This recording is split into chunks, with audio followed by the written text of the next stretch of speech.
नमस्कार, आपका स्वागत है। दोस्तों, महात्मा विदुर जी ने अपनी नीतियों में मनुष्य के ऐसे 4 लक्षणों के बारे में बताया है।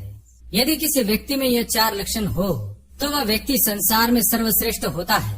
उसे साक्षात धर्मराज भी सम्माननीय मानते हैं। ऐसे मनुष्य की कभी अकाल मृत्यु नहीं होती है और न ही रोग शोक आदि उन्हें परेशान कर सकते हैं। व्यक्ति में ये 4 लक्षण होना उस पर साक्षात भगवान श्री कृष्ण की कृपा होने का संकेत है। ऐसा मनुष्य संसार में सबसे अधिक पूजनीय होता है।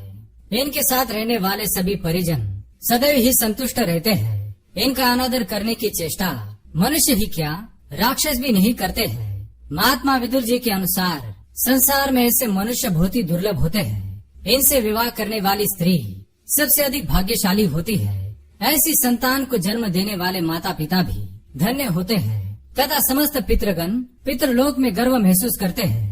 जिस कुल में ऐसा मनुष्य जन्म लेता है उस कुल के समस्त पापों का नाश होता है और उस कुल का उद्धार होता है। अगर आपके अंदर इनमें से एक भी लक्षण हो तो आप एक महात्मा है और आपके सानिध्य में रहने वाले प्रत्येक मनुष्य का कल्याण ही होगा। आपके द्वारा कभी किसी का अनिष्ट नहीं हो सकता है और आपके भाई बंधु, माता पिता तथा समस्त परिवार जन आपका सम्मान करते हैं। तो चलिए जान लेते हैं महात्मा विदुर जी द्वारा बताए गए उन 4 लक्षणों के बारे में। महात्मा विदुर अपने श्लोक में कहते हैं, आर्य कर्मणि रज्जन्ते भूति कर्माणि कुर्वते हितम च नाभ्य सूयन्ति पंडिता भरतर्षभ नरस्यत्यात्म सम्माने नाव मानेन तप्यते गांगोरि देवाक्षोभ्यो यस पंडित उच्यते। सबसे पहला लक्षण, स्वार्थ जानकर भी मदद करना। महात्मा विदुर कहते हैं, जो बुद्धिमान होता है वह सामने वाले व्यक्ति के मन के स्वार्थ को जान लेता है। स्वार्थी व्यक्ति द्वारा फंसाने के उद्देश्य से झूठ बोलने पर भी वह बिना संकोच उसकी सहायता कर देता है। किंतु स्वार्थी व्यक्ति यह समझता है कि उसने इस महात्मा को झूठ बोलकर मूर्ख बनाया है। किंतु महात्मा लोग दूसरों के मन का कपट जानते हैं, दूसरों के मन में खुद के प्रति द्वेष की भावना को भी जानते हैं, लेकिन फिर भी वे बिना संकोच किए उन पर उपकार करते हैं। वे स्वार्थी लोगों की प्रशंसा और झूठी बातों से प्रसन्न नहीं होते हैं, बल्कि उनकी मूर्खता को नादानी समझकर उन पर उपकार करते हैं। भगवान श्री राम ने माता कैकेयी के अपने पुत्र के प्रति स्वार्थ को जान लिया था। चाहते तो वे राज्य के लिए अपने स्वार्थी माता कैकेयी का विरोध भी कर सकते थे, किंतु उन्होंने अपनी महानता दिखाई थी और राज्य का त्याग कर दिया था। दूसरा लक्षण, दूसरों के पाप जानकर भी उनकी निंदा न करना।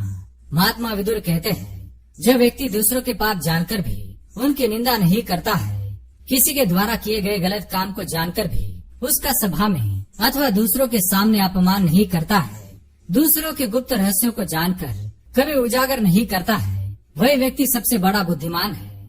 ज्ञानी जन कभी दूसरों के भूतकाल को देखकर उनकी वर्तमान स्थिति का अंदाजा नहीं लगाते हैं। यदि कोई व्यक्ति अपने पाप कर्मों के प्रति शर्मिंदा है अथवा वह प्रायश्चित कर रहा है तो उसके पाप कर्मों को कभी उजागर नहीं करना चाहिए और न ही उसे अपमानित करना चाहिए।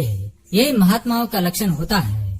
तीसरा लक्षण, श्रेष्ठ कार्य करके उसका प्रचार नहीं करते हैं। महात्मा विदुर कहते हैं कि ज्ञानी लोग श्रेष्ठ तथा कल्याणकारी कार्य करते हैं, लेकिन अपने द्वारा किए गए श्रेष्ठ कार्यों पर कभी अहंकार नहीं करते हैं अथवा उन कार्यों का प्रचार स्वयं अपने मुख से नहीं करते तथा दूसरों के द्वारा प्रशंसा की अपेक्षा भी नहीं रखते हैं। उन्हें श्रेष्ठ कार्य करने से ही प्रसन्नता मिलती है, न कि लोगों से प्रशंसा पाने से। कुछ लोगों को दान धर्म करने में प्रसन्नता नहीं मिलती है, बल्कि जब अन्य लोग उन्हें दान करते हुए देखकर उनकी प्रशंसा करते हैं तभी उन्हें आनंद मिलता है।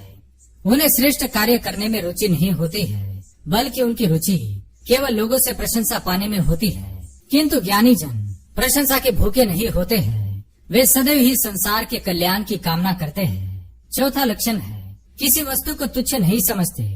विदुर जी के अनुसार महान लोग कभी किसी वस्तु अथवा व्यक्ति को तुच्छ नहीं समझते हैं, चाहे वो कौवा हो अथवा गरुड़ हो, ऊंची जात का हो अथवा छोटी जात का हो, पुत्र हो अथवा कन्या हो, वह कभी किसी को तुच्छ नहीं समझता है।